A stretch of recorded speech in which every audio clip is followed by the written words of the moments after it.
How's the team progressing?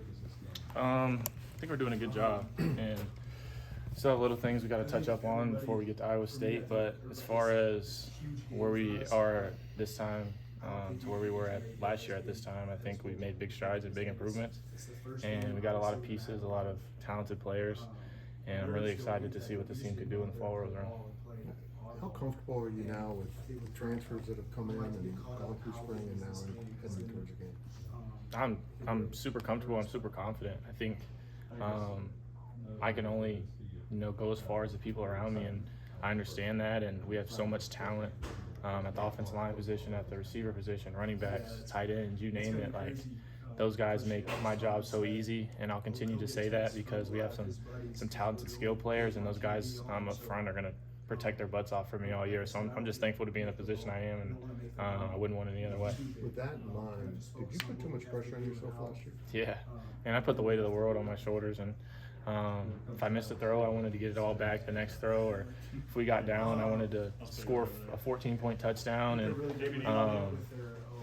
I think a lot of times I would try to play and be this player I wasn't, and try to fit the narrative of, oh, he needs to be a passer, he doesn't need to run as much, he needs to do this, that, and the other. And I think really just being myself, and if the defense gives up run opportunities, I need to make defense pay and run the ball. If they give up passing opportunities, I need to be a pocket passer and play to my strengths more, and really do what I know I can do best, and that's lead and go out and win football games. What have you liked the most about what you've done so far in training camp? I think just being able to, that pocket presence and being able to find the check down. It doesn't always need to be a 100-yard bomb or force things in tight windows, just being able to create completions when the shots aren't there. And then whenever we do get big shot opportunities, or I can throw a one-on-one jump ball, just trying to give my guys a chance, because we got JB and Tibbs, those big body receivers that can go up and get jump balls. And then you got Jace and JD, and even the young freshmen and Adonis, guys that can run by you and have sure hands that find in tight windows. And those are more guys you just get it to them in space and let them do what they do with it after that. You guys utilized the tight ends, the end zone a lot last season. Do you have even more weapons now that you have these big receivers to throw to as well?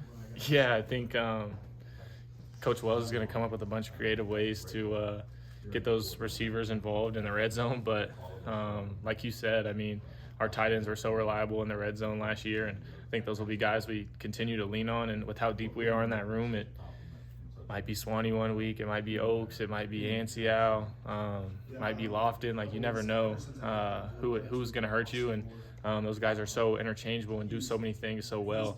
To be deep and be able to have that many guys that know what they're doing and can execute, I think just makes us so much more dangerous in the red zone. When you look back at your stats from last season, is there any one thing you really want to improve this year? Really just not as many turnovers.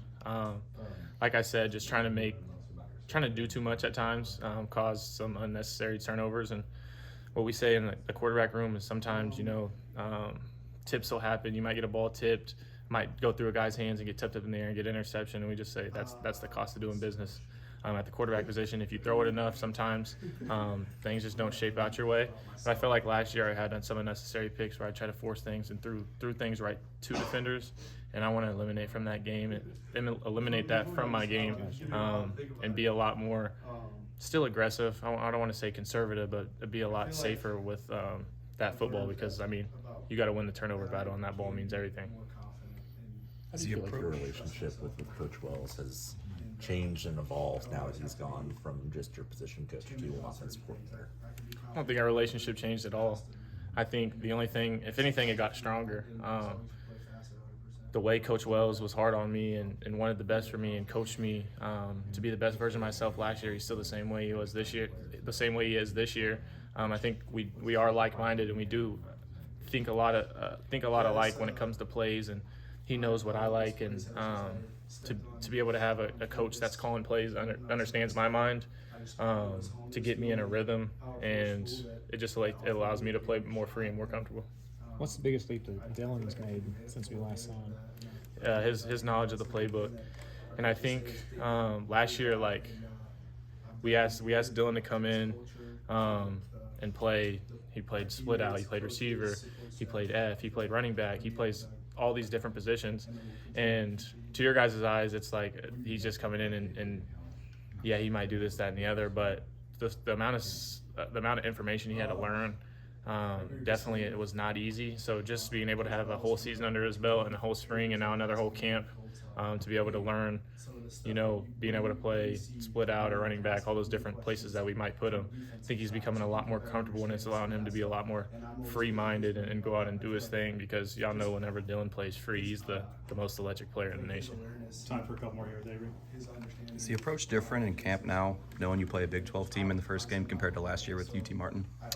Yeah, I think I don't want to say it's too different. Obviously, each opponent matters, but obviously those conference games, mean so much more. And our goal is to go out and win every week, whoever's put out in front of us, and it just happens to be Iowa State to kick off the year this year. So I think yes and no. We don't want to approach our camp different or not go as hard last year as we did this year.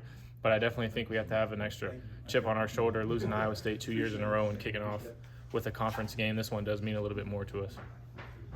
How good is your relationship with Jace Brown after the time you spent together? Yeah, Jace, that's my guy, that's my dog, and spent a bunch of time with each other. We're roommates, spent a bunch of time with each other outside of the facility. Our chemistry just kind of, gels, and when we step on the field, and I'm able to talk to him like a brother and understand, where I want him to be on different type of plays, and I think it just makes us a more dangerous duo whenever we do step on the field. Gotcha. All right, thanks.